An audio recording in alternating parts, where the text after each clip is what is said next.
Vamos a dar inicio formal a esta audiencia pública. Sírvase, señora secretaria, por favor, leer la resolución correspondiente.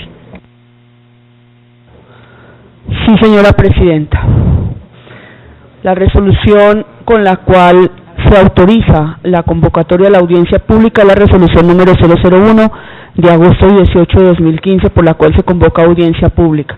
La mesa directiva de la Comisión Primera de la Honorable Cámara de Representantes, considerando que la Ley Quinta del 92 en su artículo 230 establece el procedimiento para convocar audiencias públicas sobre cualquier proyecto de acto legislativo o de ley, que los honorables representantes Eduardo David Rodríguez Rodríguez y Clara Leticia Rojas González, ponente y coordinador del proyecto de Ley 017 de 2015 Cámara, mediante el cual se modifica la Ley 599 de 2000 y se dictan otras disposiciones para proteger los mecanismos de participación democrática, han solicitado la realización de audiencia pública sobre el proyecto de ley en mención. Que la mesa directiva de la Comisión Primera considera que es fundamental en el trámite de estas iniciativas conocer la opinión de la ciudadanía en general sobre el proyecto de ley antes citado.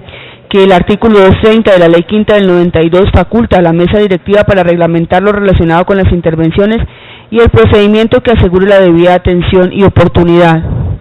Que la Corte Constitucional, en reiterada jurisprudencia en relación con las audiencias públicas, ha manifestado: las audiencias públicas de participación ciudadana decretadas por los presidentes de las cámaras o sus comisiones permanentes, dado que el propósito de estas no es el de que los congresistas deliberen ni decidan sobre algún asunto, sino el de permitir a los particulares interesados expresar sus opiniones y puntos de vista sobre los proyectos de ley o acto legislativo que se estén examinando en la célula legislativa correspondiente. No son así sesiones del Congreso o de sus cámaras, sino audiencias programadas para permitir la intervención de los ciudadanos interesados. Resuelve. Artículo primero. Convocar audiencia pública para que las personas naturales o jurídicas interesadas presenten opiniones o observaciones sobre el proyecto de ley número 017 de 2015 Cámara, mediante el cual se modifica la ley 599 de 2015 Cámara, mediante el cual se dictan otras disposiciones para proteger los mecanismos de participación democrática. Artículo segundo. La audiencia pública se realizará en la ciudad de Bogotá el día lunes 24 de agosto de 2015 a las 9:30 am en el Salón de Sesiones de la Comisión Roberto Camacho de esta célula legislativa. Artículo tercero. Las inscripciones para intervenir en la audiencia pública podrán realizarse telefónica o personalmente en la Secretaría de la Comisión Primera de la Cámara de Representantes con un día de antelación a la audiencia. Artículo cuarto. La mesa directiva de la Comisión Primera de la Cámara de Representantes ha delegado en la honorable representante Clara Leticia Rojas González, ponente coordinadora del proyecto de ley, la dirección de la audiencia pública, quien de acuerdo a la lista de inscritos fijará el tiempo de intervenciones de cada participante. Artículo quinto. La Secretaría de la Comisión efectuará las diligencias necesarias ante el área administrativa de la Cámara de Representantes a efecto de que la convocatoria a la audiencia sea de conocimiento general y en especial de la divulgación de esta audiencia en el canal del Congreso. Artículo sexto. Esta resolución rige a partir de la fecha de su expedición. Comuníquese y cúmplese, dada en Bogotá a los 18 días del mes de agosto del año 2015. Suscrita por el presidente Miguel Ángel Pinto Hernández, vicepresidente Álvaro Hernán Prada Artunduaga, secretaria quien les habla Amparo Janet Calderón Perdomo. Señora presidenta, con relación al artículo de la resolución, el artículo quinto que ordena a la Secretaría hacer todo el trámite pertinente ante la parte administrativa para que esta audiencia fuese convocada por el canal del Congreso y todas las instituciones para que la ciudadanía se enterara de la convocatoria de la misma. Se hizo lo pertinente ante la Presidencia y la Dirección Administrativa y en el canal del Congreso se convocó a la misma. Asimismo, señora presidenta, el orden del día para hoy es el siguiente. Orden del día lunes 24 de agosto de 2015, 9:30 am, audiencia pública. Tema: proyecto de ley número 017 de 2015 Cámara, mediante el cual se modifica la ley 599 de 2000 y se dictan otras disposiciones para proteger los mecanismos de participación democrática. Autores: los representantes Eduardo David Rodríguez Rodríguez, Tatiana Cabello Flores, Álvaro Hernán Prada, Esperanza Pinzón de Jiménez, Silva Alejandro Ramírez y otros. Ponentes: los honorables representantes Clara Leticia Rojas Ortiz, coordinadora, Eduardo David Rodríguez Rodríguez, Werner León Zambrano, Jorge Enrique Rosso Rodríguez, Heriberto Sanabria, Carlos Germán Navas Talero, Angélica Lisbeth Lozano y Fernando de la Peña. Proyecto publicado en la Gaceta 511 de 2015. Lugar, Salón de Sesiones de la Comisión Primera, Roberto Camacho. Segundo, lo que propongan los honorables representantes. Ha sido leído el orden del día. Señora Presidenta, puede dar usted inicio formal a la audiencia pública. Muchas gracias. En ese orden de ideas, me permito conceder la palabra al señor representante Eduard Rodríguez, quien es autor de este importante proyecto y también citante del mismo. Si le parece, doctor Eduard, por 10 minutos, y si requiere algún tiempo adicional, nos lo hace saber. Muchas gracias. Gracias, presidente. No, sencillamente para decir que este es un proyecto de ley que se ha venido socializando con varias autoridades electorales y lo que queremos acá es simplemente escuchar y poder construir de la mano de todos ustedes este proyecto de ley. Lo que busca es acabar con ese cáncer de la democracia que son los delitos electorales. Lo único que yo quisiera es de pronto concluir al final, si usted lo tiene bien, señora Presidente, y escuchar. Aquí lo que venimos es a escuchar y aprender, a ver cómo entre todos, Congreso, sociedad civil y organizaciones estatales, podemos construir un proceso a fin de que este proyecto de ley sea un proyecto de ley que se saque adelante y que tenga el visto bueno de todos los colombianos. Gracias. Muy bien, representante Eduard. Dicho lo anterior, señora secretaria, por favor, informe a esta comisión quiénes han sido invitados, qué funcionarios han sido citados y qué personas se encuentran inscritas. Señora Presidenta, a solicitud de el doctor Eduard Rodríguez y usted, como es una audiencia pública tal como lo establece el reglamento, la Secretaría hizo algunas invitaciones a solicitud de ustedes, los ponentes, y se invitó al señor Ministro del Interior, el doctor Juan Fernando Cristo, al señor Ministro de la Defensa Nacional, Luis Carlos Villegas, al Ministro de Justicia, Yesir Reyes, al Fiscal General de la Nación, Eduardo Montealegre Linet, al Procurador General, Alejandro Ordóñez, al Defensor del Pueblo, Jorge Armando Tálora, al Presidente del Consejo Nacional, al doctor Emiliano Rivera Bravo, al Vicepresidente del Consejo Nacional Electoral, Felipe García, al doctor José Luis Barceló Camacho, Presidente de la Sala de Casación Penal de la Corte Suprema de Justicia, al Registrador Nacional del Estado Civil, al doctor Carlos Ariel Sánchez Torres, a la doctora Sandra Martínez, Transparencia por Colombia, a la doctora Alejandra Barrios Cabrera, directora de Misión de Observación Electoral MOE, al doctor Camilo Mancera Morales, Misión de Observación Electoral MOE, al doctor Juan Carlos Henao, decano de la Facultad de Derecho de la Universidad Externado, al doctor Ciro Norberto Guechá, decano de la Facultad de Derecho de la Universidad Santo Tomás, decano de la Facultad de Jurisprudencia de la Universidad del Rosario Juan Carlos Porero, Pedro Pablo Vanegas Gil, docente especialista en Derecho Electoral, Laura Huilotero, directora Congreso Visible. Esas fueron las invitaciones que se hicieron por parte de la Secretaría de la Comisión por instrucciones de ustedes los ponentes, y se ha excusado a asistir a la audiencia el señor Fiscal General. Dice: en atención a su comunicación de fecha 18 de agosto del 2015, agradecemos el invitarnos a participar en la audiencia pública, proyecto de ley 017-2015, mediante el cual se modifica la ley 599 de 2000 y se dictan otras disposiciones para proteger los mecanismos de participación democrática, que se llevará a cabo el día lunes 24 de agosto del presente anualidad en el recinto de sesiones Roberto Camacho a partir de las 9:30. Debido a compromisos adquiridos con antelación, el Fiscal General de la Nación, Eduardo Montealegre Linet, le impide asistir al citado evento. Amablemente le solicito excusar su ausencia. Cordialmente, Olga Lucía Claros Osorio, Despacho Fiscal General de la Nación. Igualmente, el señor Ministro del Interior ha mandado la siguiente comunicación: de manera atenta le informo que no podré atender la invitación a la sesión del lunes 24 de agosto, en la cual se llevará a cabo la audiencia pública del proyecto de ley 017-2015, mediante el cual se modifica la Ley 599 de 2000 y se dictan otras disposiciones para proteger los mecanismos de participación democrática debido a compromisos inaplazables adquiridos con anterioridad. Sin embargo, para la importancia del tema, he delegado a la doctora Ana María Almario, directora para la democracia, la participación ciudadana y la acción comunal, para que asista en mi nombre. Al valorar de antemano su comprensión, le agradezco haga extensiva esta excusa a todos los asistentes a la audiencia. Cordialmente, Juan Fernando Cristo Bustos. Tengo entendido que la doctora Ana María ya se encuentra en el recinto.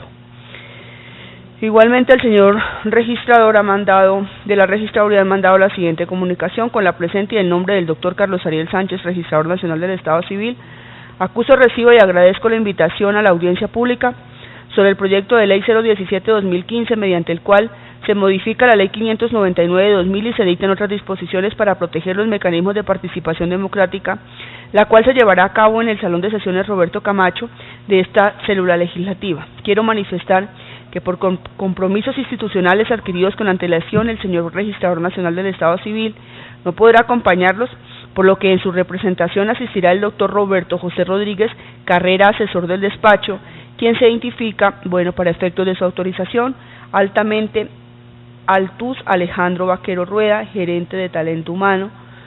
Esa es la excusa del señor registrador, y tengo entendido que el señor doctor Roberto José Rodríguez también ya está en el recinto. Y de la Universidad Javeriana han delegado, dice: muchas gracias por la invitación, para la facultad es muy importante participar, desafortunadamente no lo puedo hacer personalmente y he pedido al doctor José Fernando Mestre que asista en nombre de la facultad. Creo que el doctor José Fernando Mestre ya está en el recinto, no sé, no está. Esas son las excusas, señora presidenta, que han llegado de las invitaciones que se hicieron a solicitud de ustedes por la Secretaría. Entonces, las demás personas que ya están aquí en el recinto, puede usted, con la lista que tiene la Secretaría, dar inicio a la audiencia. Muchas gracias, señora secretaria. En este sentido, nos corresponde entonces dar la palabra al doctor magistrado, doctor Felipe García, vicepresidente del Consejo Nacional Electoral. Si tiene a bien 10 minutos, si considera que necesita algún tiempo adicional, por favor déjenoslo saber. Muchas gracias. Muchas gracias, señora presidenta, a los honorables representantes de la Comisión Primera, a los distinguidos invitados el día de hoy. En primer lugar, hacer referencia a esta invitación. No obstante mi condición de vicepresidente del Consejo Nacional Electoral, la hago simplemente en mi condición de magistrado para compartir algunos comentarios en relación con el proyecto puesto en conocimiento de los invitados, toda vez que el mismo no ha pasado por la sala plena de la corporación, y por lo tanto ruego que se entiendan estos comentarios como emitidos en mi condición de magistrado, pero por supuesto a título personal, sin comprometer a la corporación, a la mesa directiva, ni a ningún otro magistrado. Por razón de tiempo, quisiera concentrarme en dos aspectos fundamentales del proyecto.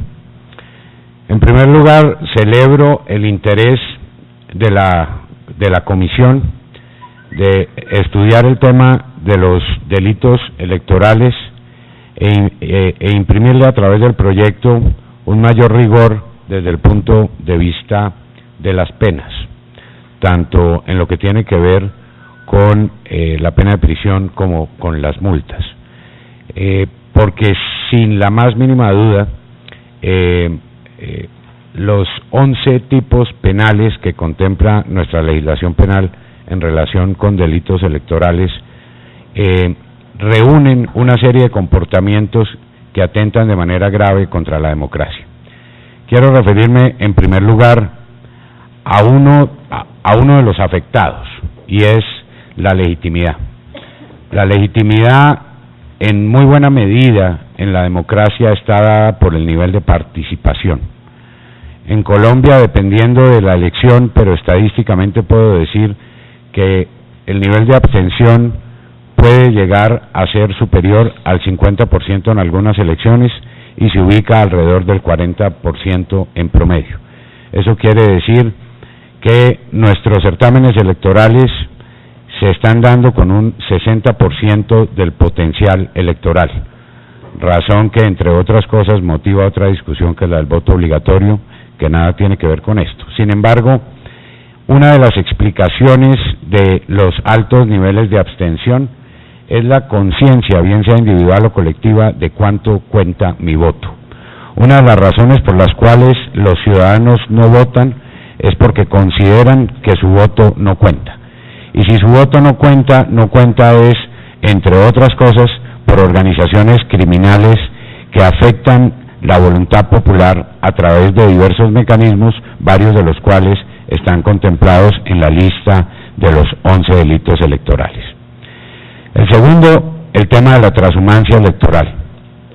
A la fecha, el Consejo Nacional Electoral para estas elecciones del año 2015 tiene registradas 1.085 denuncias por transhumancia electoral en 485 municipios del país, lo cual representa alrededor del 45% de todos los municipios del país. Sin embargo, para sorpresa de muchos, la transhumancia como delito electoral tipificado no está tipificado sino en relación con lo que nosotros llamamos los determinadores de la transhumancia. Es decir, salvo el proyecto que lo contempla en esa adición que hacen en el artículo 4, por el cual se modifica el artículo 389, el segundo inciso que ahí se contempla, lo que viene a hacer es a tipificar por primera vez el delito de transhumancia en cabeza del ciudadano. La pregunta es, entonces la transhumancia no es un delito, la transhumancia es un delito, pero hoy en día se maneja como el falso testimonio.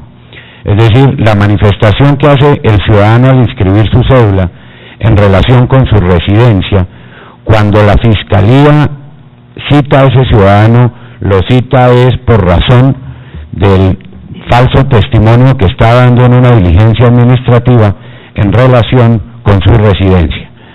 Luego, aquí lo primero que debe hacer es celebrar el hecho de que se incluya típicamente en el segundo inciso de ese artículo 4, se incluya de manera típica el comportamiento ciudadano en la inscripción de cédula, en la inscripción de su cédula como un delito.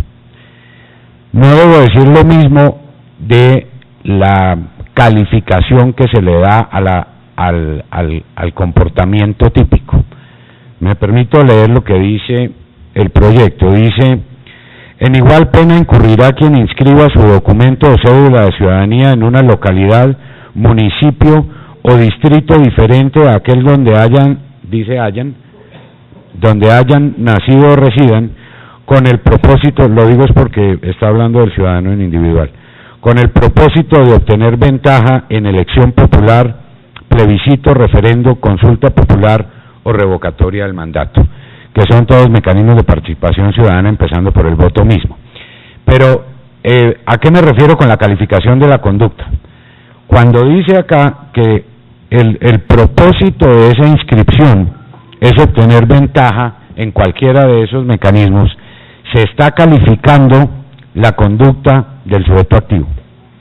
Al calificar la conducta del sujeto activo, me atrevo a decir con todo respeto que la inclusión de ese segundo inciso acaba convertido en letra muerta. ¿Por qué? Porque el ciudadano transhumante no tiene una noción de lo que está haciendo políticamente en la mayoría de los casos.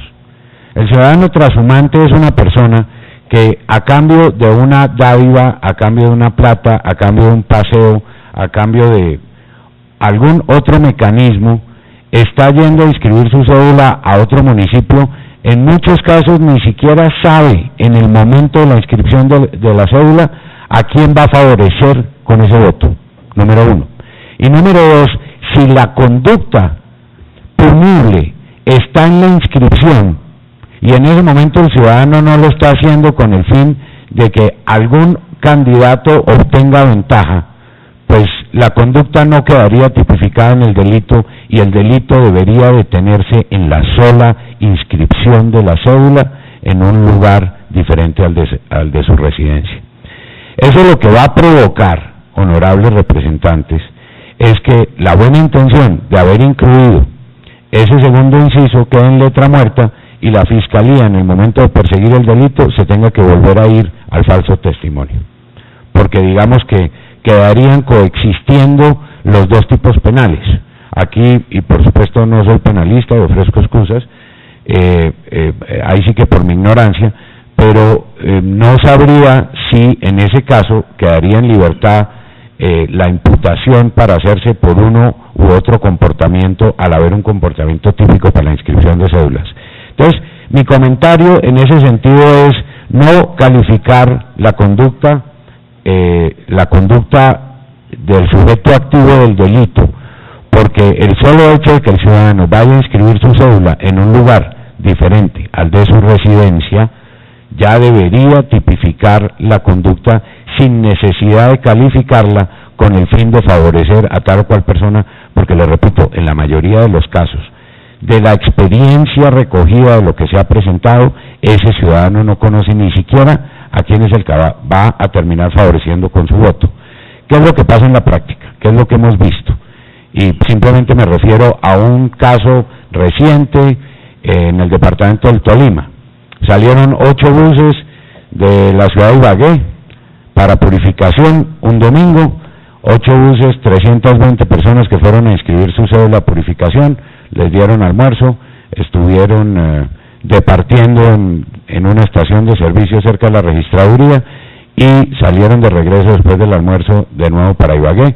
Por fortuna, gracias a la denuncia de un concejal de esa ciudad, la policía detuvo los buses, obtuvo una serie de testimonios, se pudo judicializar el caso y hasta donde tenemos conocimiento, 3 de las personas que eventualmente iban a ser imputadas se acogieron al principio de oportunidad, lo cual condujo o conduciría eventualmente a una confesión que sirve para judicializar al determinador, que es el que está, el sujeto activo al que se refiere el primer inciso del artículo.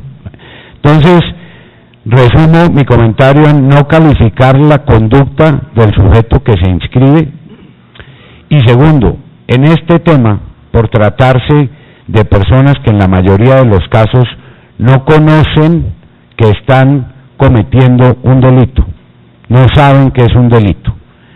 En materia, por supuesto, penal, la ignorancia de la ley no sirve de excusa, principio fundamental que le enseñan a uno en derecho penal, pero esto necesita una gran dosis de pedagogía, porque quien terminaría siendo el sujeto activo del delito acá, ni siquiera conoce que estaría incurriendo en una conducta punible. ¿Cuál es el daño de la trashumancia? Simplemente para rematar este punto. La trashumancia es una práctica que, además de tener un nombre espantoso, es perversa. Y es perversa porque afecta a la voluntad popular. Normalmente el efecto de la trashumancia es que acaba excediendo el número de inscripción de cédulas de personas no residentes en el municipio para con el voto alterar la voluntad popular de quienes sí residen en el municipio. Por eso es una práctica fundamental cuando se trata de elecciones locales. ¿Quién está detrás de esa trashumancia? Algunos dirán, no, es que son los políticos que llevan para obtener su voto. No necesariamente. Hay organizaciones criminales detrás de la trashumancia sin ningún interés político distinto de hacerse al poder político del municipio para desfalcar el erario público a través de la contratación. Eso sin contar rutas de narcotráfico, minería ilegal a través del control municipal. Entonces, cuando hablamos de trashumancia, estamos hablando de un delito realmente preocupante que le hace muchísimo daño a la democracia. Doctor Felipe, 2 minutos para concluir, ¿le parece? Gracias, Presidenta. En la medida en que se incluya, creo que es al cual se le debe poner la mayor atención. Mi segundo comentario tiene que ver con el artículo 387, que incluye un verbo rector, que es la palabra obligue. Está en el artículo 2 del proyecto, en el constreñimiento al sufragante. Mi comentario ahí, repito, con la advertencia de que no soy penalista, es que se trata de un verbo rector que implica resultado. La obligación implica resultado, y no sencillamente el acto, sino que implica resultado, es decir, la comprobación de que culminó. Como quiera que frente a ese delito poderlo comprobar, siendo el voto secreto, se queda en un verbo rector muerto. Finalmente, y ya para concluir, reiterar, por supuesto, la mayor disposición de la organización electoral aquí representada en la Registraduría Nacional del Estado Civil y por parte mía el Consejo Nacional Electoral para colaborar con la Comisión en lo que corresponda para sacar este proyecto adelante, pero insistir nuevamente en la importancia de que lleve 2 elementos: el primero, el de la transhumancia para el ciudadano sin ese comportamiento calificado, y en segundo lugar el de la capacitación. Muchas gracias, Presidenta. Muchas gracias a usted, magistrado Felipe García. A continuación, tiene el uso de la palabra el doctor Camilo Mancera. Él viene de la MOE, de la organización electoral.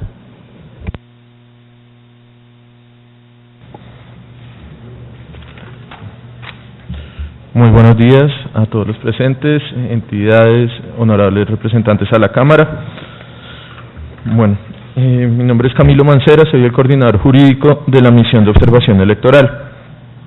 Primero que todo, quiero felicitar a los representantes que presentaron este proyecto. Creo que es una iniciativa importante y necesaria, teniendo en cuenta los altos grados de impunidad que hay en temas electorales.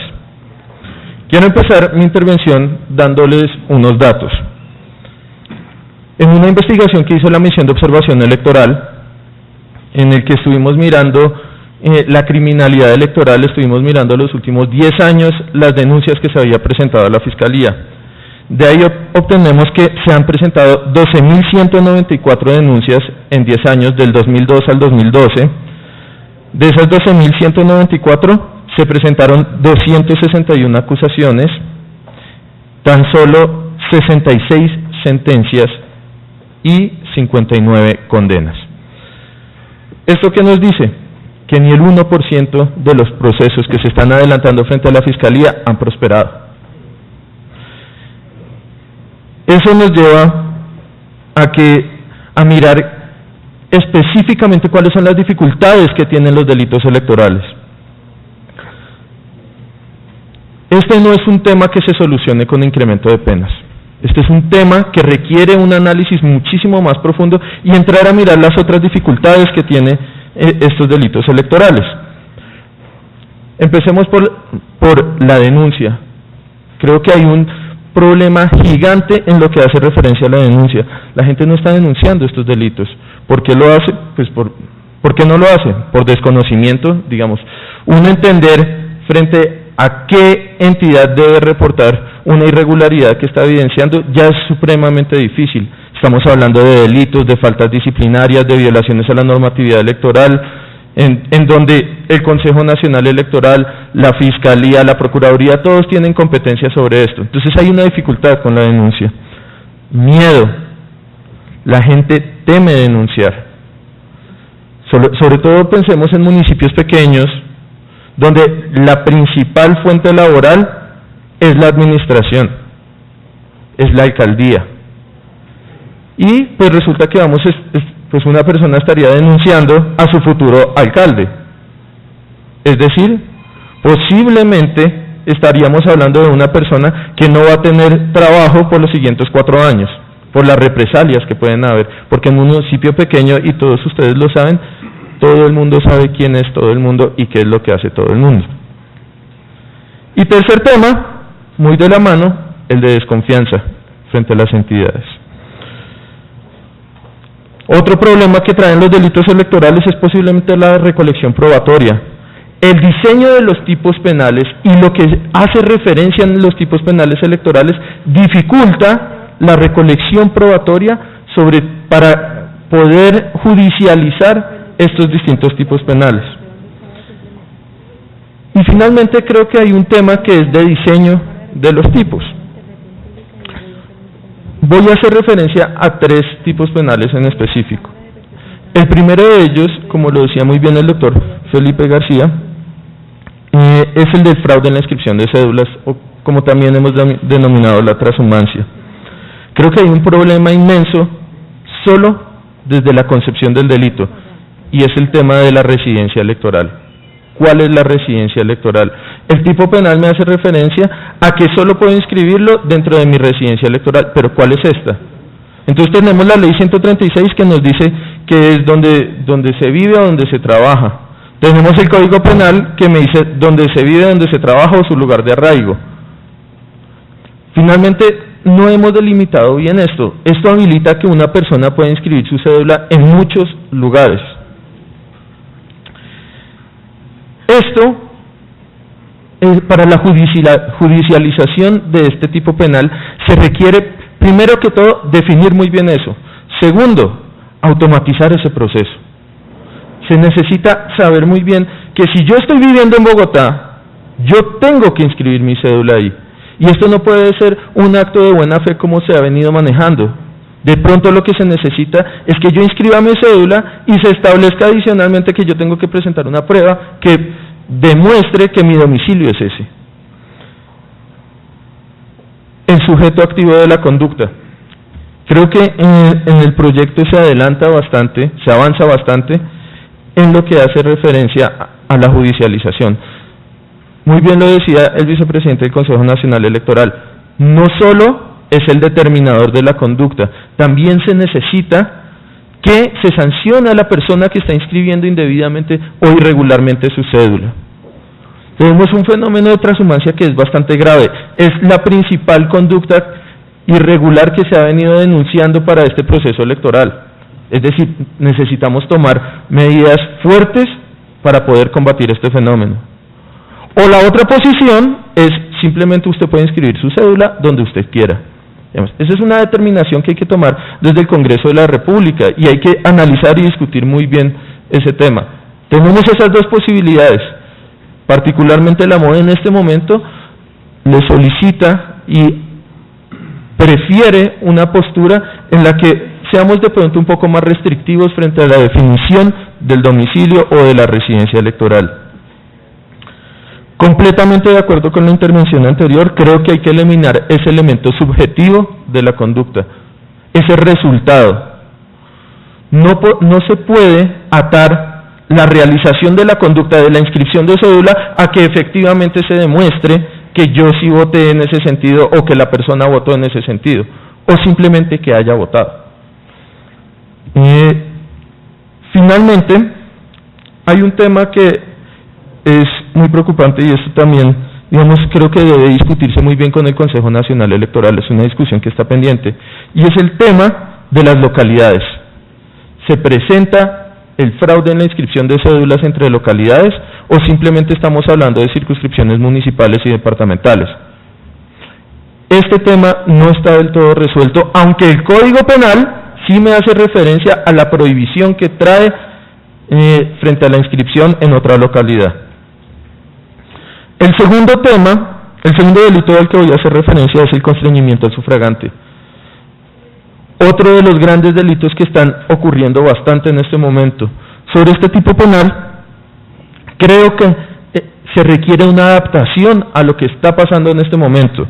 Entonces tenemos que ver que este delito ya no es el constreñimiento solo armado, ya no es solo que le ponen un arma en la cabeza al votante y le dicen usted tiene que votar por este. No, este delito ha mutado y se ha convertido en una práctica más habitual, las presiones laborales en las entidades públicas y privadas, cómo se amenaza a las personas a través de poniendo en riesgo su trabajo o la renovación del contrato o los beneficios que puede llegar a tener en su trabajo. Los subsidios y beneficios del Estado que también están puestos a disposición de este delito. ¿A qué es a lo que lleva estas nuevas dos conductas o cómo se está desarrollando este delito? Básicamente que yo creo que debe haber un agravante para estas tres conductas: el constreñimiento armado, el constreñimiento laboral y el constreñimiento a través del uso de subsidios o beneficios del Estado.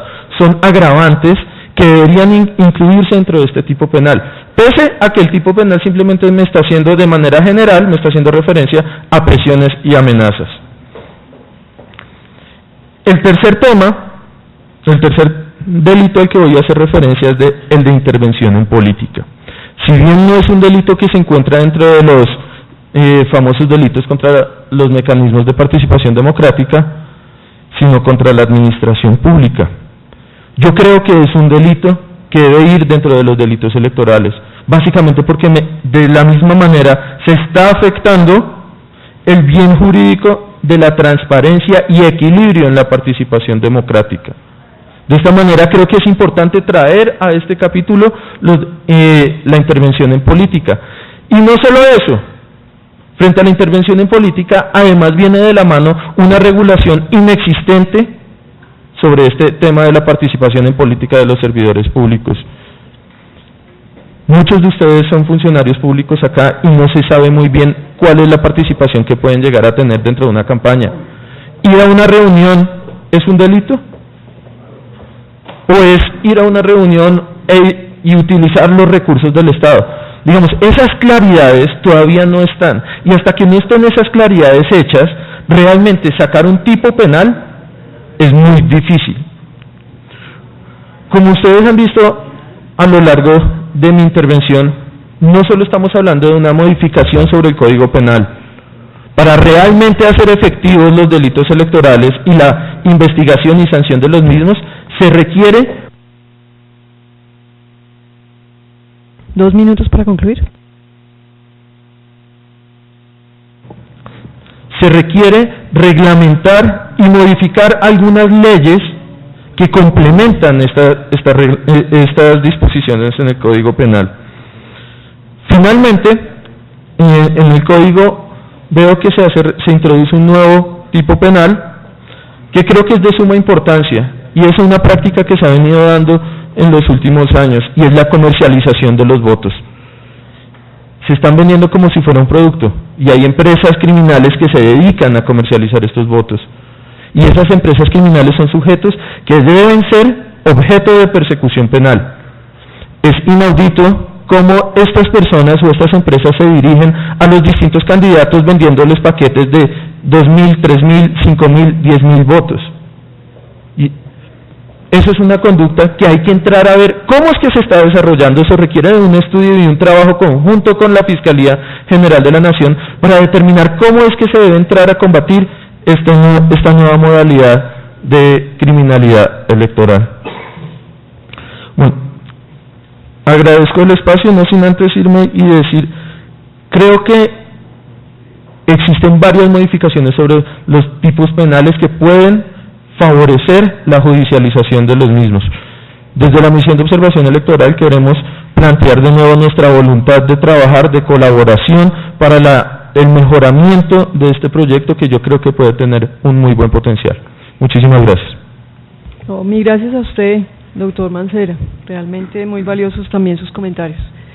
A continuación le concedemos el uso de la palabra al doctor Germán Fandiño, representante de la Defensoría del Pueblo. 10 minutos, doctor Fandiño. Sí, muchas gracias. Primero que todo quiero darles un saludo en nombre del señor defensor. Mi nombre es Germán Fandiño, formo parte de la Dirección Nacional de Atención y queremos hacer unas reflexiones con respecto a este proyecto de ley que nos parece muy interesante, pero sobre el cual consideramos que es muy importante tener en cuenta 3 elementos sobre los cuales vamos a conversar. El primero es que, naturalmente, como todos sabemos, este Estado Social de Derecho requiere de un fortalecimiento institucional y de que uno de los principales derechos de la ciudadanía sea garantizado efectivamente, que es la participación política y social. Esta participación política y social yo creo que no se puede circunscribir, digamos, a un catálogo de buenas intenciones que se encuentre, digamos, en todo nuestro ordenamiento jurídico, sino que tiene que tener un amarre que permita que se garanticen estos derechos desde la efectividad de la función pública. Yo quisiera decir que, con respecto a apoyar mi intervención con el comentario que hacía el señor magistrado Felipe García, en el que nos decía que los ciudadanos muchas veces no saben el daño que le están haciendo a la democracia cuando venden su voto. Pues yo creo que si eso nos está pasando es porque estamos fallando como Estado y no estamos educando bien a nuestra ciudadanía. Nuestras estrategias de carácter pedagógico están fallando y estamos creando una ciudadanía, digámoslo así, indolente y favorable al cometimiento de este tipo de delitos. Entonces yo creo que es importante hacer un llamado a todas las instituciones para que el proceso electoral y todos los mecanismos de participación ciudadana estén blindados, no solamente desde una perspectiva vertical, en la cual las instituciones tienen que cumplir y garantizarles los derechos a los ciudadanos, sino que la ciudadanía también se haga garante de sus derechos y del correcto funcionamiento de la institucionalidad.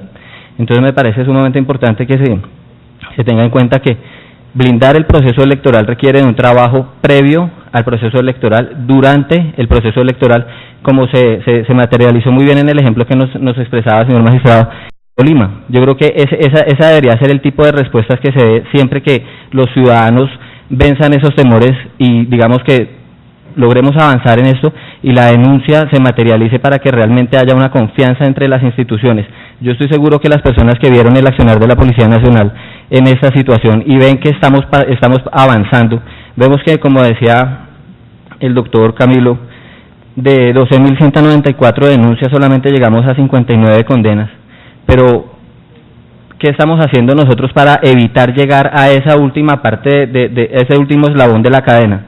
Yo creo que no podemos quedarnos solamente en este tipo de iniciativas que vemos con muy buenos ojos, porque naturalmente sabemos que es muy importante desincentivar ese tipo de conductas, pero nosotros queremos hacer un llamado al fortalecimiento institucional, porque tenemos que ser eficaces y eficientes desde todas las instituciones, tanto públicas como privadas, organizaciones no gubernamentales que de muy buena voluntad están trabajando por construir una democracia mucho más sólida, porque finalmente yo considero que es importante que dimensionemos la gravedad del daño que se hace a las instituciones cuando permitimos que queden impunes todos estos delitos electorales. Finalmente lo que estamos perdiendo es una pérdida de confianza institucional. Las personas no van a creer en ningún tipo de corporaciones, empezando por los ediles, consejos, alcaldías, bueno, todos los cargos de elección popular. Es muy difícil que las personas crean en ese tipo de elecciones, en las personas que representan estos espacios y que conforme a esa credibilidad cree unas dinámicas de participación y de correlación efectiva entre la ciudadanía y las instituciones. Además de que permitimos que las personas que hacen esto afecten gravemente la gestión pública. La gestión pública se ve afectada porque una campaña de estas, a la cual se le invierten cientos de millones de pesos, tiene una naturaleza perversa, obviamente no solamente desde el punto de vista electoral y de la participación política y social, sino desde el punto de vista económico del manejo del detrimento del patrimonio público. Una persona, un colectivo de ciudadanos que invierten 100.000, 500 millones de pesos, que son capaces de ponerle un arma en la cabeza a nuestros conciudadanos, quieren la administración pública para cosas no muy buenas, que finalmente terminan devaluando y degradando nuestro proyecto de construcción de nación y de país.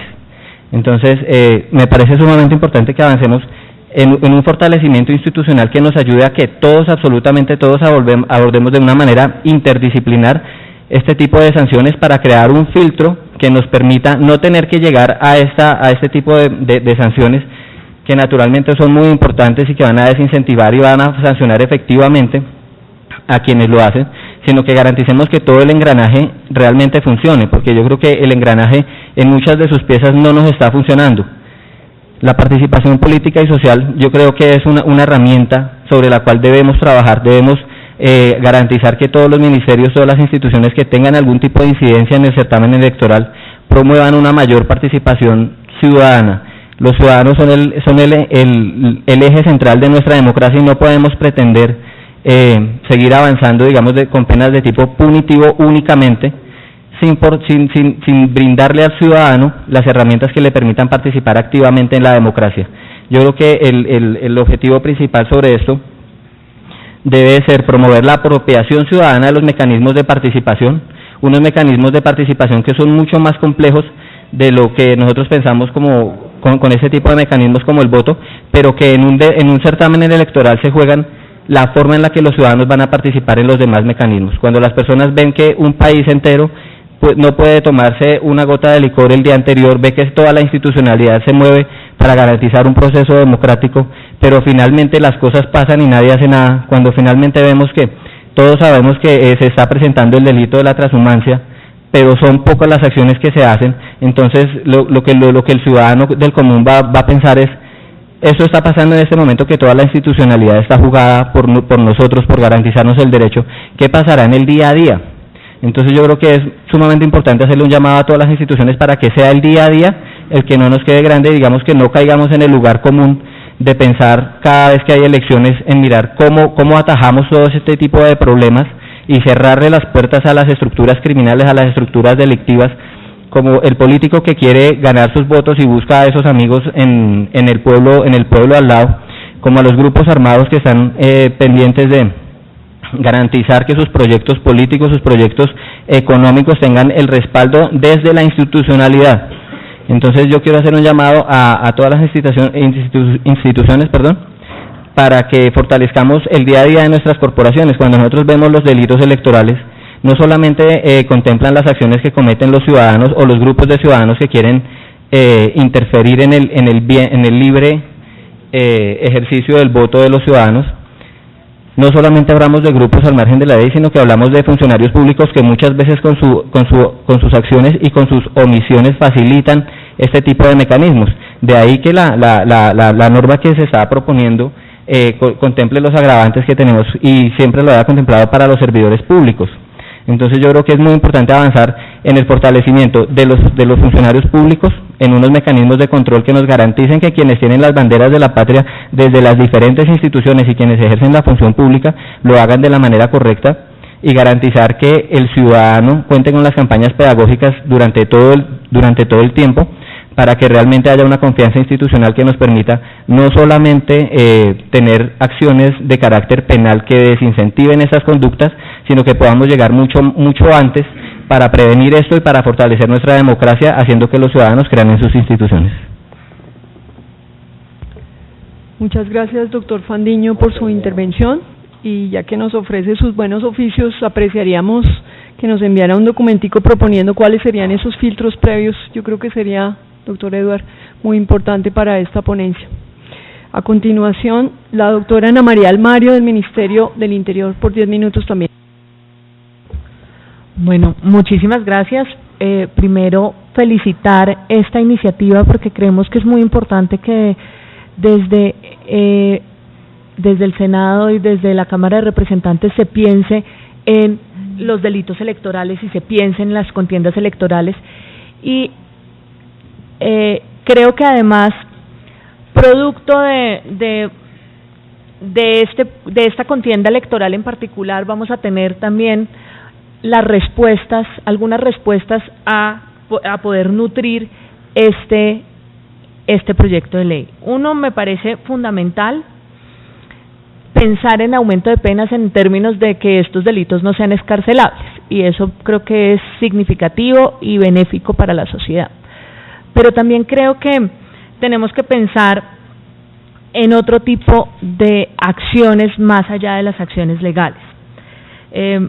Creo que Camilo Mancera de la MOE nos decía: hay una impunidad muy grande en términos de las condenas que efectivamente se ejercen o se dan por temas de delitos electorales, y eso implica que se genere una desconfianza grande, no solamente en el Estado, sino también en la denuncia, y eso también aumenta la permisividad en el territorio de lo que significa cometer o no un delito electoral. Yo creo que la ciudadanía sí es consciente de cuando comete un delito electoral.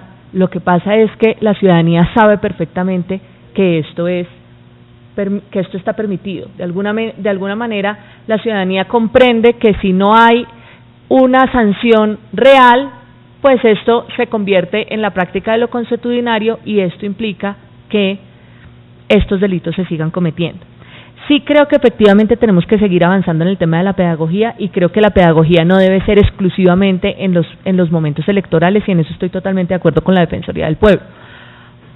Desde el Ministerio del Interior venimos haciendo un ejercicio muy importante en términos de pedagogía y por supuesto que consideramos que la pedagogía debe ser permanente en el tiempo. Hay un tema muy importante en la pedagogía de la denuncia y es que sí, efectivamente hemos tenido un número muy significativo de denuncias, pero también tenemos que revisar cuántas de esas denuncias que ingresan, por ejemplo, por el aplicativo de Lauriel, son denuncias que efectivamente las entidades encargadas de hacer el fallo pueden utilizar para hacerlo. Y en esa pedagogía de la denuncia, el cualificar la denuncia, el explicarle a la ciudadanía qué es lo que efectivamente debe tener esa denuncia para que esa denuncia pueda ser efectiva, eso es importante y significativo.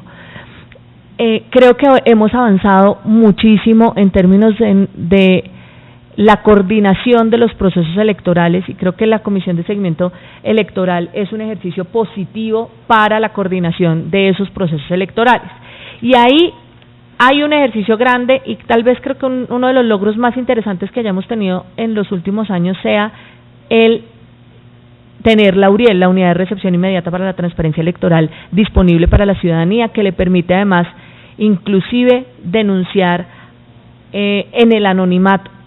Pero también tenemos que hacer un llamado significativo, además de pedirle a la ciudadanía que cualifique su denuncia, también pedirle a las entidades su acción de oficio, porque si tenemos un número significativo de denuncias que efectivamente cada una de ellas o individualmente ellas no permiten consolidar un proceso, bien sea penal o bien sea un procedimiento ante el Consejo Nacional Electoral, sí creemos que es muy significativo que desde el análisis que lleguen de las denuncias, las entidades como la Fiscalía, como el Consejo Nacional Electoral puedan hacer una actuación de oficio uniendo un número significativo de denuncias. Si yo tengo más de 10 o 15 denuncias en un territorio sobre el mismo tema, a pesar de que ellas no constituyan en sí una denuncia formal, sí es importante la actuación de oficio de las autoridades y también es importante la respuesta de las autoridades. Si las autoridades le podemos responder a la ciudadanía diciéndole, mire, su denuncia efectivamente no cumple con los requisitos y debería tener A, B, C, D, F, G, esto es importante para la ciudadanía porque eso contribuye a la pedagogía, pero también contribuye a que la ciudadanía sea cada vez más responsable frente al tema de los delitos electorales. Pero también creemos que aquí, en el tema de delitos electorales, y en eso estoy de acuerdo con todas las intervenciones anteriores, tenemos que llegar a pensar en cómo romper las mafias electorales. Y esto va mucho más allá de la pedagogía y va mucho más allá de la denuncia ciudadana exclusivamente. Y es que la investigación penal, la investigación de estas mafias tiene que estar muy bien consolidada y muy bien, tiene que ser un ejercicio muy serio que haga los organismos de investigación del Estado. Yo valoro muchísimo el ejercicio que se hace con la misión de observación electoral y con otras organizaciones de la sociedad civil que hacen una investigación muy seria y ponen de presente esto en la Comisión de Seguimiento Electoral. Pero no puede ser que la tipificación de los delitos y la búsqueda de la justicia esté exclusivamente en manos de las organizaciones sociales o la investigación esté en manos exclusivas de las organizaciones sociales. Tiene que haber un ejercicio mucho más serio y mucho más sólido de buscar esas mafias electorales. La Fiscalía ha hecho un esfuerzo importante, sí. La Fiscalía puso a andar un equipo, pero en nuestra ley electoral existe una unidad especial para la investigación de delitos electorales que hoy no está configurada en la Fiscalía, a pesar de que tenemos que reconocer que la Fiscalía está haciendo un esfuerzo significativo. Pero esa unidad de delitos electorales hay que tenerla, hay que buscar que exista, porque no ganamos nada en aumentar las penas si al lado no tenemos un aparato que sea capaz de investigar y sea capaz de judicializar y sea capaz de sancionar efectivamente los delitos.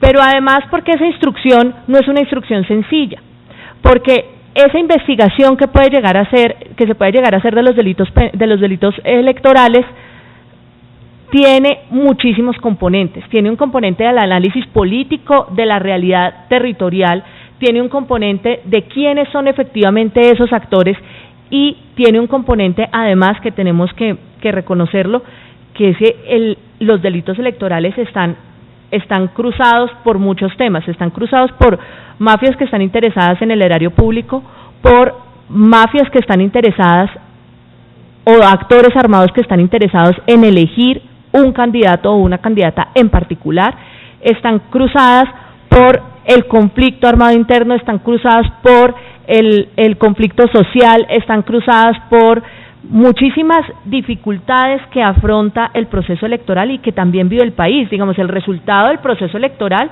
no es ajeno a la situación del país, a la situación de los municipios. Y eso nos hace también pensar en que efectivamente en la arquitectura del proyecto pensemos, por ejemplo, en el caso de corrupción al sufragante. A mí me parece muy interesante que estén ambas caras de la moneda, tanto el que prometa, pague o entregue dinero o dádivas, como el sufragante que reciba la promesa.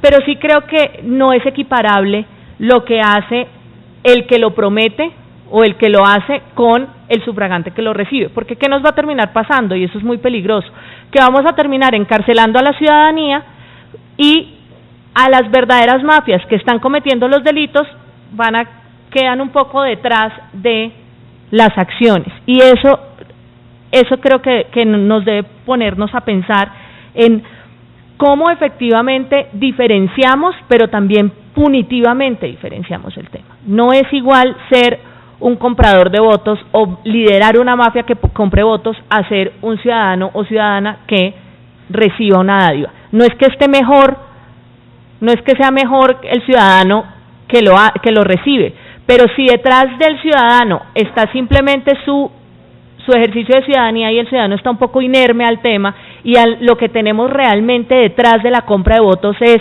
unas mafias o unas cadenas electorales que están interesadas en destruir la democracia, pues eso tenemos que penalizarlo de una manera diferente y tenemos que mirarlo de una manera diferente. Creo también muy significativo el tema del tráfico de votos. Eso es muy importante porque no existía antes y creemos que eso es significativo. El tema de el que lidere un grupo y ofrezca los votos de su grupo. Eso creo que eso es importante pensarlo.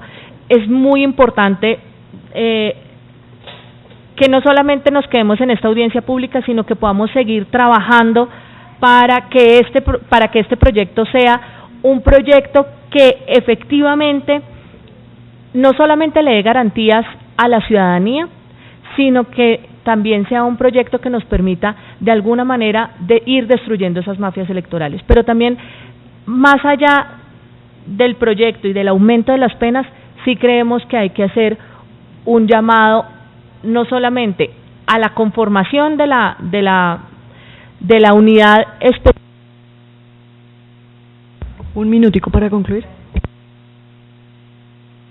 De la Fiscalía, sino que también creemos que es muy importante seguir trabajando en la Comisión Nacional de Seguimiento Electoral por articular todas estas acciones que bien nos pueden llevar a tener unos certámenes electorales mucho más sólidos y que tengan una respuesta real a la denuncia ciudadana. Muchas gracias. Muchas gracias a usted, doctora Ana María Almario, y a continuación le vamos a conceder el uso de la palabra al doctor Roberto Rodríguez, delegado de la Registraduría.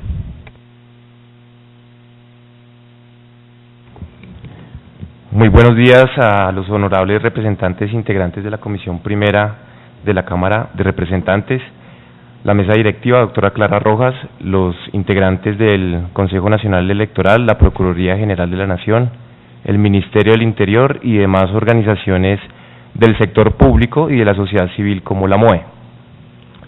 Una vez leído el proyecto de ley 017 de 2015, punto por punto, y analizado a la luz de las funciones constitucionales y legales establecidas a la Registraduría Nacional del Estado Civil, el concepto final de la Registraduría, que me permito aquí citar, es el de abstenerse a emitir algún concepto favorable o desfavorable sobre el mismo. Lo anterior, dado que el contenido del proyecto de ley versa principalmente sobre asuntos penales sobre los cuales la Registraduría Nacional del Estado Civil no tiene competencia alguna. En ese orden de ideas, la Registraduría Nacional del Estado Civil simplemente acogerá a lo que el legislador en cabeza del Congreso de la República decida sobre los diferentes medios que decida como pertinentes para proteger los mecanismos de participación ciudadana en Colombia. Finalmente, y con esto concluyo la intervención, la Registraduría Nacional del Estado Civil se manifiesta su disponibilidad para atender este tipo de audiencias y está atenta a cualquier solicitud que se le requiera sobre estos temas y otros atinentes a la organización electoral y al fortalecimiento de la democracia en nuestro país. Muchísimas gracias. Muchas gracias a usted, doctor Rodríguez, y a continuación le concedemos el uso de la palabra al doctor Aarón Triviño, representante del ministro de Justicia.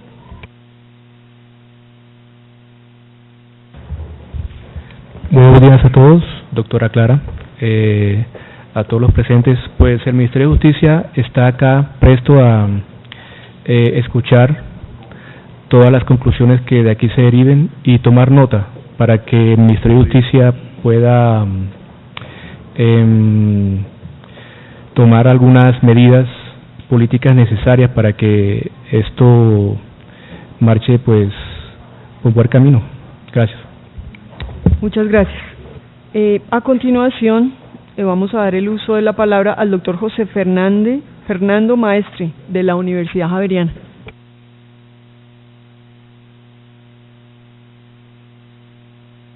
Discúlpeme que parece que no se ha hecho presente, entonces procedemos con los representantes de la sociedad civil. El doctor Saúl Villamizar, aunque creo que él es especialista en Derecho Constitucional, Villar, ¿me confirma, por favor? Doctor Saúl, ¿es tan amable? Se presenta y nos indica.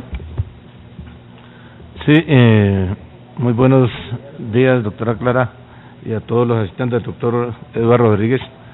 Mi nombre es Saúl Villar Jiménez, abogado especializado en Derecho Administrativo y Electoral. Agradezco la invitación que me hicieran. Pues ya todos mis antecesores han hablado sobre la corrupción existente en temas electorales y en nuestra democracia. Pero, ¿qué es lo que sucede realmente? Aquí estamos combatiendo la corrupción con mecanismos represivos, y yo pienso que debemos también analizar la posibilidad de, en lugar de ser represivos, más bien mirar desde los centros educativos cómo vamos a poder combatir, o sea, en lugar de ser represivos debemos de hacerlos preventivos. Y es que en el común de la gente no tenemos el valor, o mejor, no conocemos lo que verdaderamente vale un voto. Un voto, y lo decía el magistrado, lo vendemos por un almuerzo, lo vendemos por un tamal, lo vendemos por un paseo, y desgraciadamente no sabemos que con ese voto lo que le estamos firmando es un cheque en blanco por 4 años a una persona que nos va a representar, sea en el Congreso o sea desde cualquier cargo de elección popular.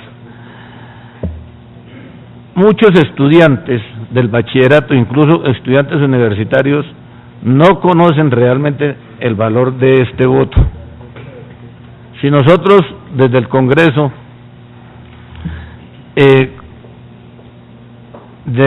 dijéramos, o mejor, pudiéramos sacar una ley donde se obligara a los centros educativos a educar a los estudiantes, a darles realmente decirles el valor que vale la democracia, el valor que vale un voto, muy seguramente estaríamos empezando a combatir la corrupción.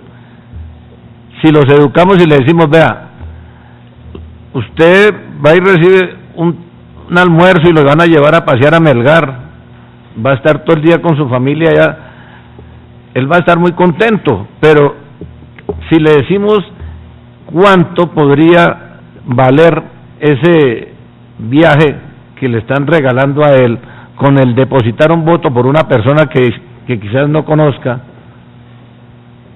vamos a enseñarlos realmente a valorar el voto.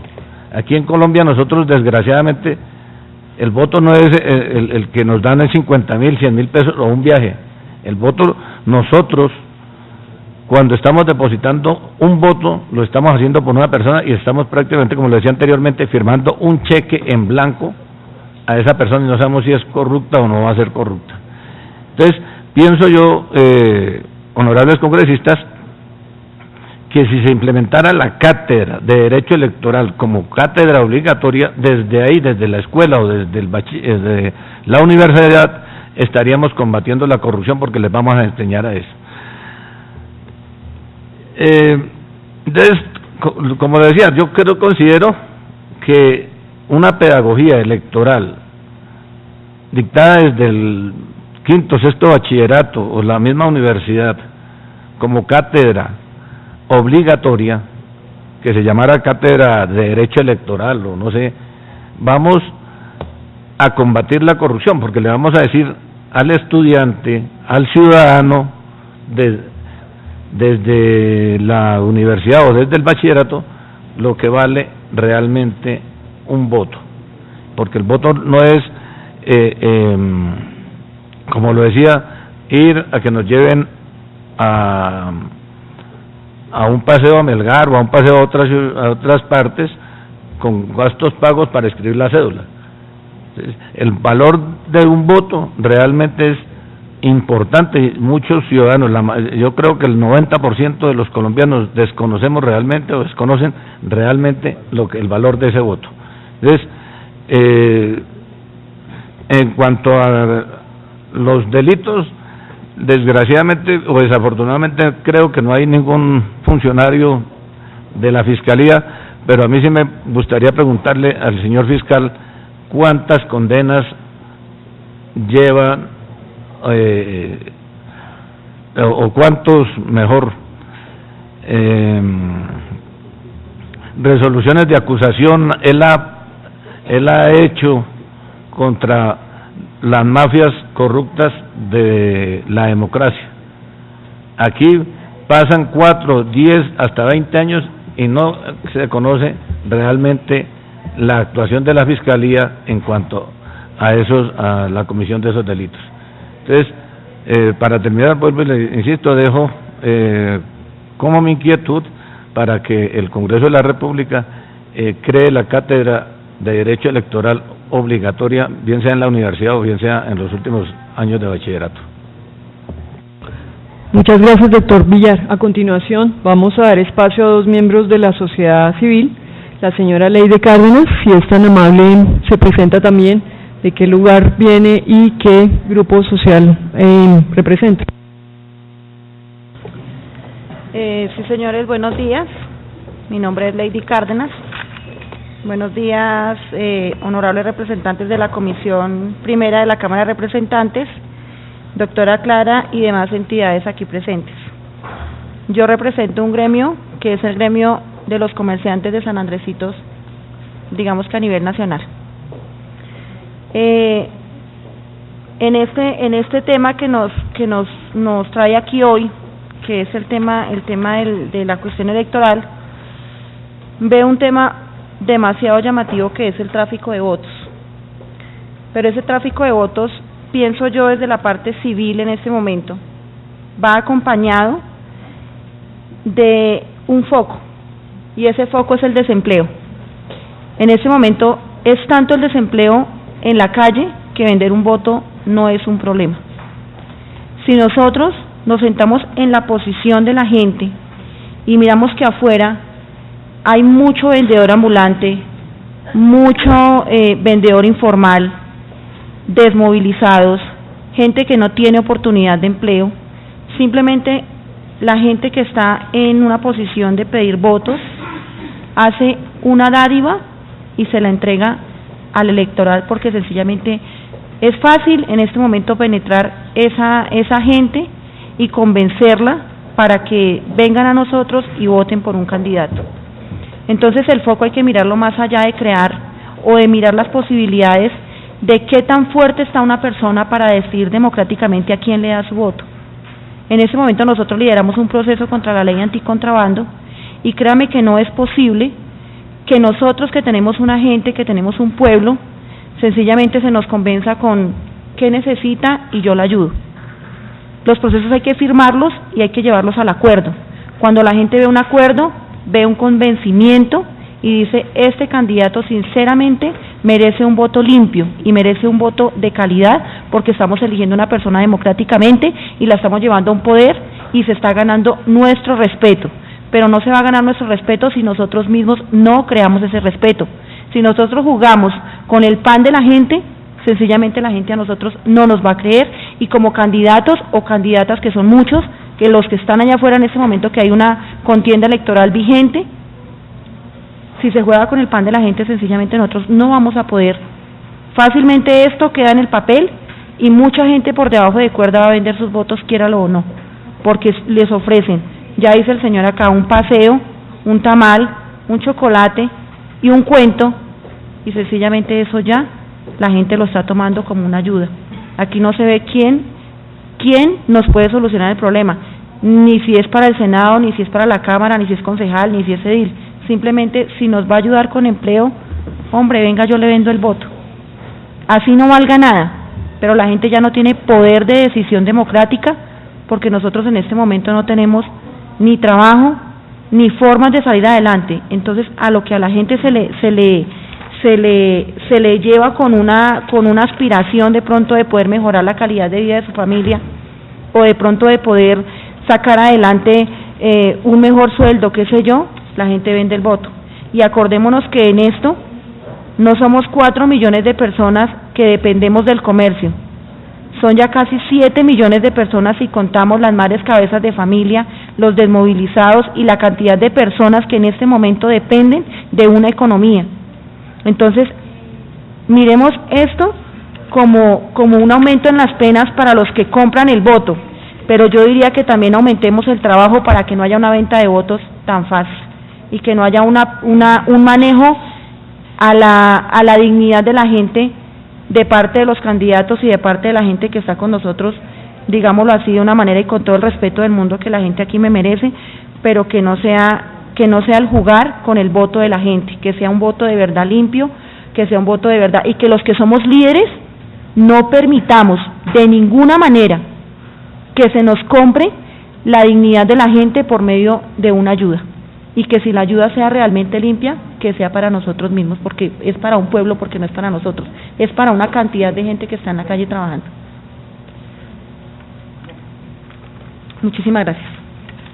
Muchas gracias a usted. Puede apagar el sonido. Muchas gracias. Gracias. Y muchas gracias por su intervención. A continuación, el doctor Jason Fajardo, también de la sociedad civil, por favor se presenta, nos indica de qué lugar del país viene y a quién representa. Bueno, buenos días. Mi nombre es Jason Fajardo, vengo de un municipio llamado Nariño, Cundinamarca, de pronto desconocido para algunos de ustedes. Estamos a 15 minutos de Girardot. En nuestro municipio viven sucediendo desde hace muchos años este tipo de inconvenientes en el sistema de elecciones.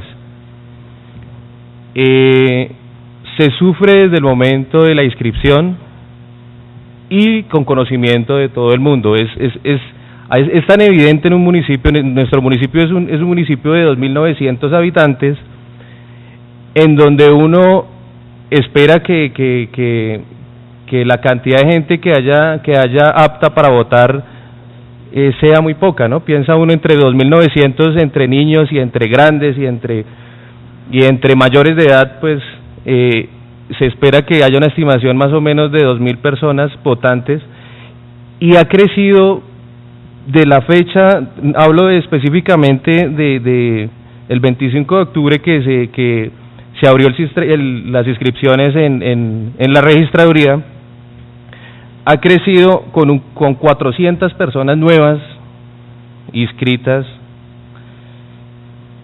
que es totalmente gente de afuera. O sea, no hay un limitante para escribir una cédula, sino pues se aprovecha de que nuestro municipio es caliente y que está rodeado de fincas, entonces se invita a la gente y cualquiera realmente puede ir a escribir su cédula. Denuncias han habido muchas. Tenemos antecedentes de elecciones pasadas en el 2011, en donde sucedió lo mismo y en donde hubo denuncias llevadas al Consejo Nacional Electoral y en donde nunca hubo respuesta. De pronto había una persona que decía que es miedo de mucha gente denunciar, que tienen de pronto, se sienten en el ojo del huracán porque pues uno en un municipio como estos todo el mundo sabemos quién es quién, pero sí se denuncia. Lastimosamente el poder político, el dinero, nos lleva a terminar, a que se desvíen esas denuncias. Nunca hay respuesta por parte de los entes indicados, nunca hay un respaldo. En ocasiones hay un acompañamiento por parte de comisiones que son las encargadas de verificar si realmente son personas residentes en el municipio, pero en el momento de la revisión sencillamente ya llegan con unos escritos pequeños, verifican 2 casas y chao. Sigue pasando lo mismo, sigue la gente no temiendo por ir a escribir su cédula en otra parte donde no reside.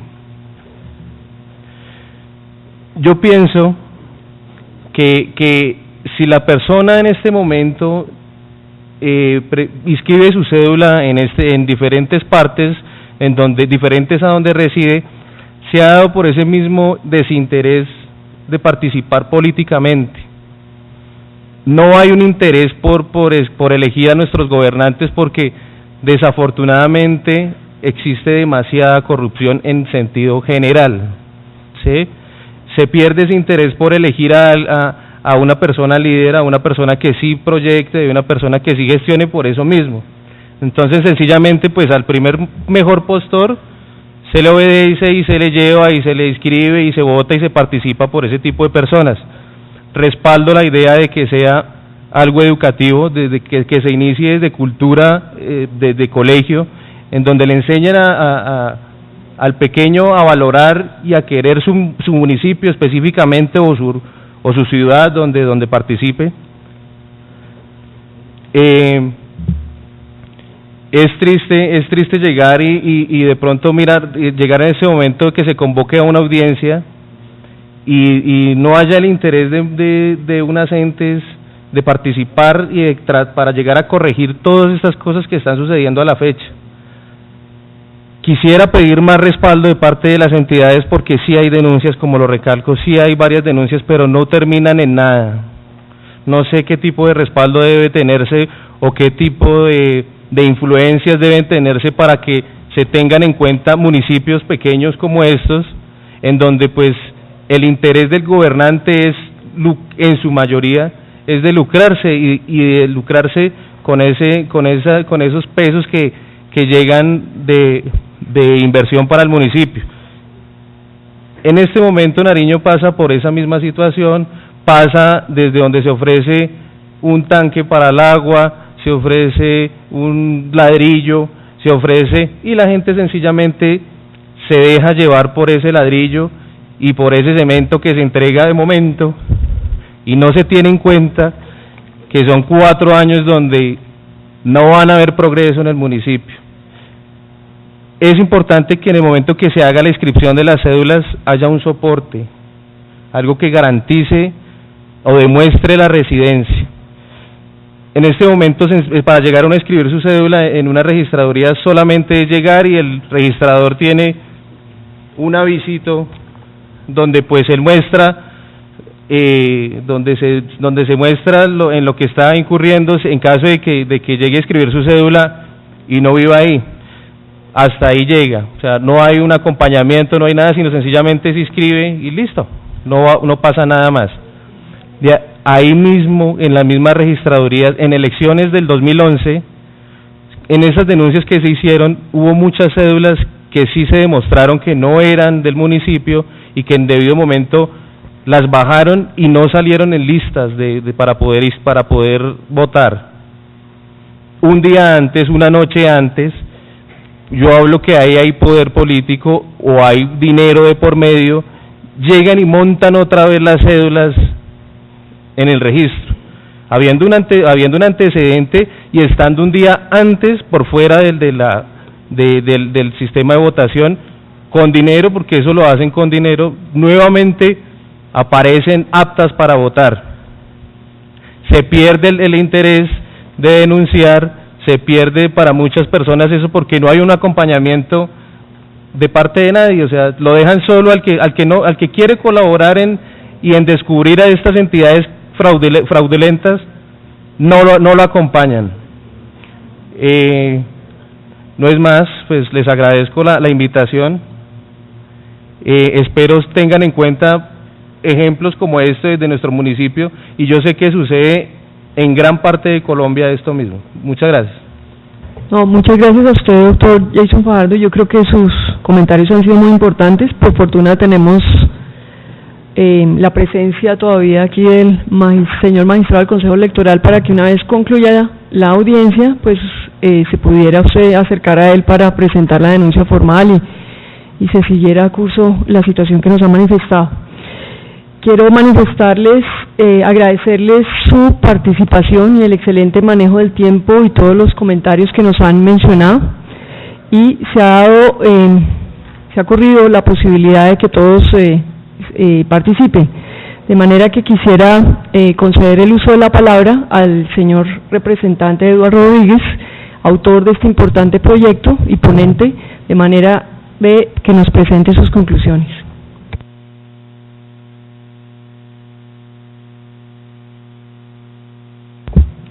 Bueno, gracias, señora Presidente.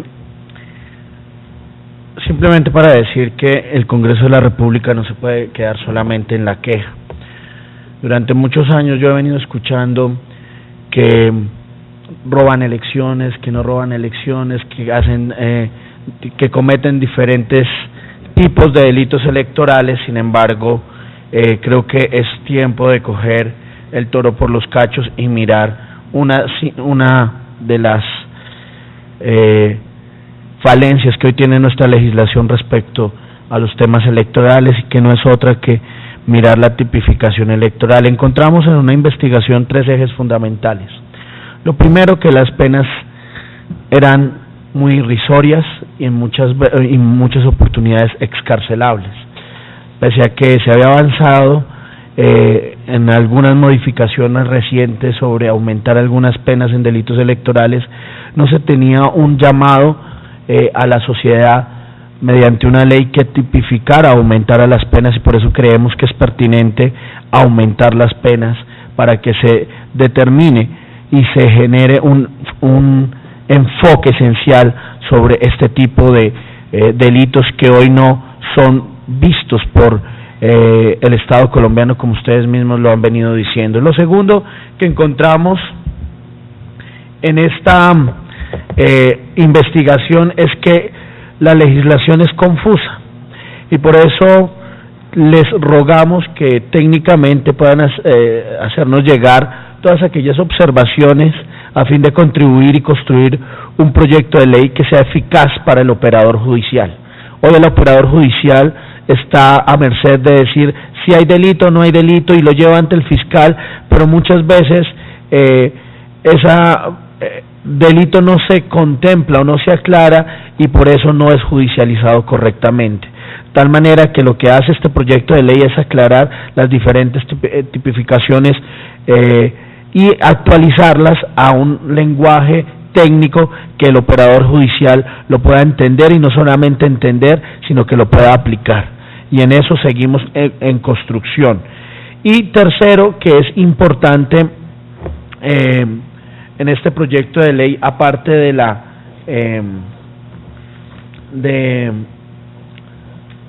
de la sanción penal es elevar, pese a que ya está, me comentaba acá el magistrado del Consejo Nacional Electoral, este tipo de delitos a jueces y fiscales especializados. ¿Por qué?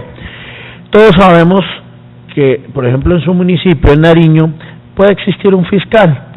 Cuando asume la competencia de ese delito, lo que pasa es que entran muchos intereses políticos y pueden que entre a judicializar a alguien. Resulta que en muchas oportunidades la misma investigación dio que se engaveta el proceso, o si es llevado ante juez para ser judicializado, empiezan a ejercer presiones políticas y por lo tanto empiezan a entenderse otra serie de circunstancias por los cuales el ciudadano se ve afectado y prefiere no denunciar por algo que hemos visto, y es el miedo electoral. De tal manera que si elevamos esto a jueces y fiscales especializados, tendrán mayor competencia. Ahora bien, tiene su rigor jurídico en la medida que atenta contra lo más sagrado de un Estado, que es la democracia. Este tipo de delitos atenta contra todos los ciudadanos. El sujeto pasivo es el Estado, y por lo tanto nosotros tenemos que darle la importancia y la relevancia que debe tener este tipo de delitos. Son tres ejes que hemos construido, sin embargo acá nos llevamos unas muy buenas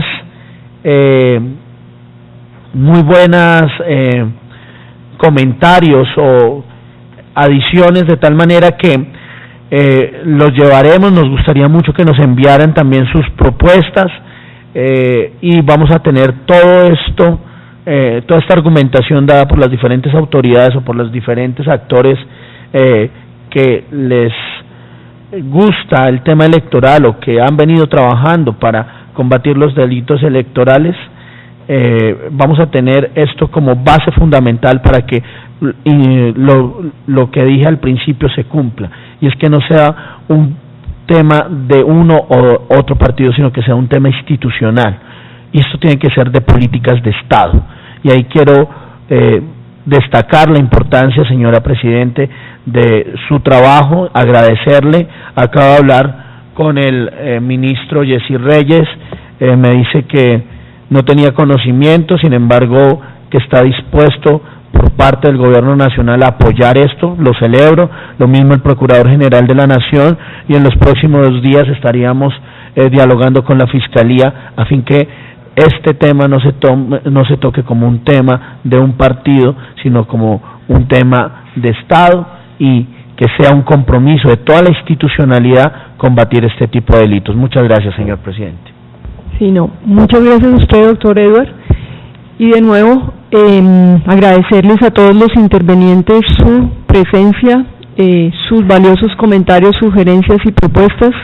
Les reiteramos y les agradecemos que si nos las pueden hacer llegar en el menor tiempo posible por escrito, es muy importante. Y por favor, señora secretaria, no siendo más, entonces procedemos a levantar la audiencia. Señora secretaria, por favor. Sí, señora presidenta, se les recuerda a los asistentes que el próximo miércoles 26 de agosto a las 9 de la mañana se llevará a cabo audiencia pública sobre el proyecto de ley 021 de 2015, por medio del cual se reforman algunos artículos de la ley 906 de 2004, de la ley 599 de 2000, de la ley 65 de 1993, y se dictan otras disposiciones. Siendo las 11:21 se concluye la audiencia pública.